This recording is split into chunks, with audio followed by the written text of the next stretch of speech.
I think that we've seen a lot of evolution in the past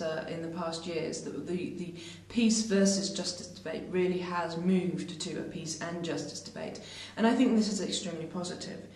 On the one hand, I think that we have the question of sequencing, although this might in some ways be misleading. I don't think that sequencing is about postponing some options, particularly the more difficult ones, but rather we should understand sequencing more as incrementalism, of doing what we can now, but maintaining and keeping the space open for accountability and justice measures in the future, if those measures are not possible for whatever reason in the more immediate future. There is also another aspect which is particularly pertinent to how we deal with the past in the context of peace mediation. And I think it is important that mediators do not feel under pressure to resolve the entire justice question, as it were, during the course of negotiations. Peace negotiations, whether they are small ceasefire agreements or whether they are the result of large inclusive processes, can be critical for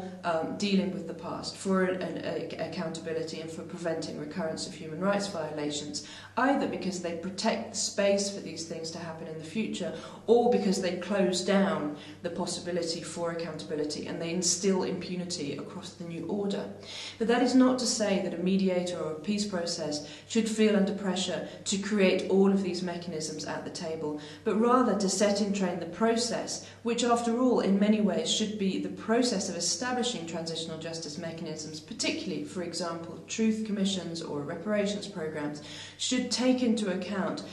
fully views of different parts of the population, and certainly not only those who are seated around the table. So it is really not about trying to deliver the whole package all at one go, but it is to guard that moment, and the possibility, and set in train, in fact, the process which is